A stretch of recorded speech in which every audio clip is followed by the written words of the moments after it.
माँ जी, मैंने शादी थप्पड़ खाने के लिए नहीं की है। मैं इस घर की बहू हूँ, नौकरानी नहीं। रात के 9 बज रहे थे। सास और ननद अमृता को देख रही थी और अमृता उनकी आंखों में देखकर डर से थर-थर कांप रही थी। उसकी सास चिल्ला कर बोली, तुम्हारी हिम्मत कैसी हुई मेरे ही घर में ऐसे कुछ करने की? 4 दिन भी नहीं हुए मेरे घर में आए तुम्हें, और खुद को मालकिन समझने लगी क्या? आने दो मेरे बेटे को। तुम्हारे हाथ पैर तोड़ने के लिए नहीं कहा तो मेरा नाम भी सुनैना नहीं। आज क्या हुआ क्या पता। सास इतनी निर्दयी थी, उतना ही निर्दयी अपने बेटे को भी बनाकर रख दिया था। हर एक नई दुल्हन अपने पति के घर आने के लिए राह देखती है, पर अमृता वह तो उसके पति की राह भी नहीं कभी देखती थी, क्योंकि वह अपने पति से बहुत डरती थी। मन ही मन में भगवान का जाप जप रही थी कि उसका पति आज घर पर आए ही नहीं।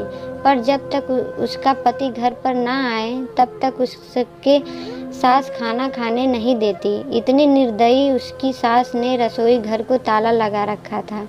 ऐसा क्या हुआ था कि सुनैना अमृता को ऐसे प्रकार का दुख दे रही थी?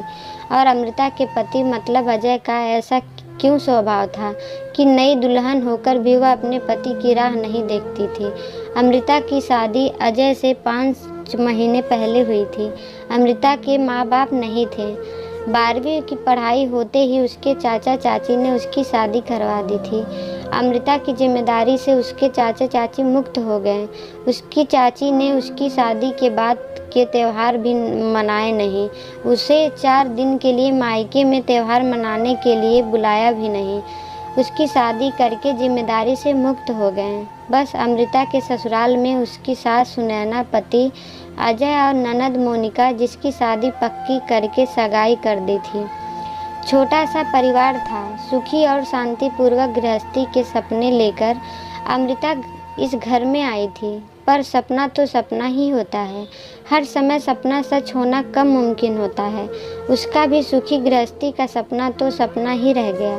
अमृता की उम्र 18 की पूर्ण हो गई थी और अजय 30 का था। दोनों के बीच में 12 साल का अंतर था। सास सुनैना ने अमृता के लिए 10 नियम बनाए थे। सुबह 4 बजे उठकर पूरे घर की सफाई करना, बाद में नहाकर भगवान की पूजा करके बाद में रसोई में जाना, हमेशा सर पर पल्लू रखना, सबसे पहले खाना ना खाना, मतलब सबके खाने के बाद ही अमृता खा सकती थी। ऐसे और भी कितने नियम कायदे सुनैना ने अमृता के लिए बनाए थे। अमृता को यह नियम पालन करने ही पड़ते थे, पर अभी उम्र ही क्या थी उसकी। उस वक्त उसके हाथ से अगर भूल हो जाती तो उसका पति या उसकी सास या फिर उसकी ननद उसे सज़ा देते ही देते थे। उसे मारने की भी कोई कमी नहीं रखते थे। उससे 5 साल बड़ी ननद मोनिका उस पर हाथ उठाने के लिए आगे पीछे भी नहीं सोचती थी। 10-12 दिन हुए थे। हर रोज़ अजय 8 बजे तक आ जाता था, पर उस दिन 10 बज गए थे, तब भी अजय आया नहीं था। अमृता को बहुत जोर की भूख लगी थी।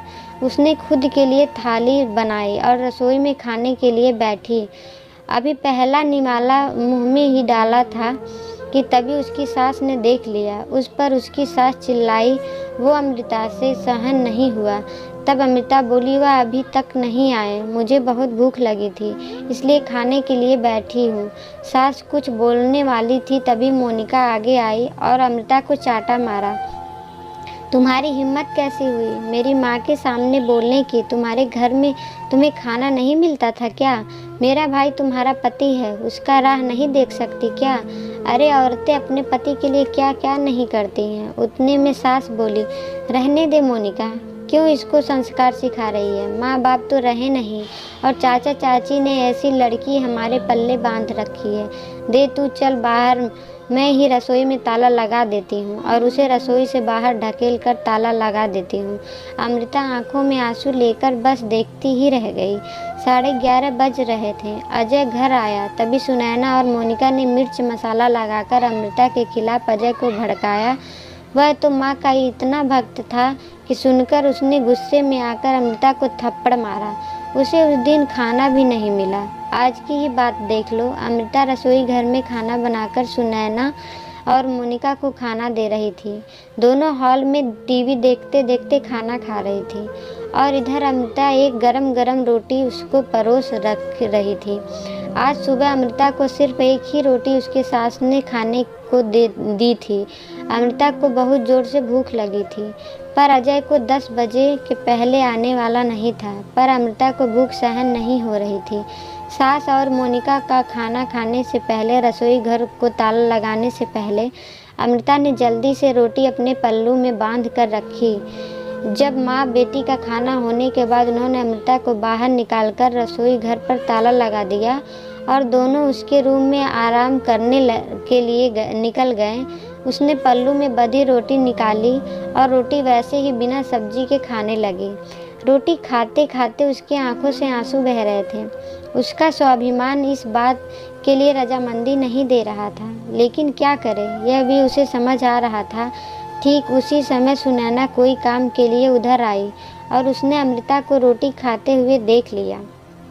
बस फिर क्या होगा, तमाशा चालू हो गया और उस वजह से अमृता भगवान से प्रार्थना कर रही थी कि अजय घर पर आए ही नहीं। क्या पता आज वो क्या करेगा। शादी के बाद इनके ही सामने खाना खाया था, तभी भी थप्पड़ मारा था, पर आज तो रोटी चुराकर खा रखी थी। थोड़ी देर बाद अजय घर पर आया तो अमृता का दिल जोर जोर से धड़कने लगा। डर के मारे पसीने से भीग गई। कुछ ही मिनटों बाद अचानक से अजय का जोर से आवाज़ आया, अमृता जल्दी बाहर आओ। अमृता डरकर थर-थर कांपते हुए बाहर आई। देखा तो सास अभी भी शेर की तरह उसकी तरफ देखकर गुर्रा रही थी। मोनिका भी मन ही मन में मुस्कुराकर देख रही थी और अजय, उसकी आंखें खून के जैसे गुस्से से लाल हो गई थी। जैसे ही अमृता अजय के सामने आई, उसने उसके बालों को पकड़कर जोर से ढकेल दिया। आहा! अमृता बहुत जोर से चिल्लाई। तेरी इतनी हिम्मत हुई कि तू अपने ही घर में चोरी करती है? रुक, तुझे तो मैं अभी दिखाता हूँ। बोलते बोलते अजय ने अपने कमर का बेल्ट निकाला और अमृता को मारने लगा। अमृता जोर जोर से रोते हुए, दर्द से चिल्लाते हुए वो माफ़ी मांग रही थी, पर उसके पति और घर में रहने वाले औरतों को उसकी दया नहीं आई। अमृता को सहन नहीं हो रहा था। तभी उसने अजय को धक्का दिया और घर के बाहर भागने लगी। अभी, अरे पकड़ो उसे, बाहर कहाँ चली? सुनैना अजय को बोली।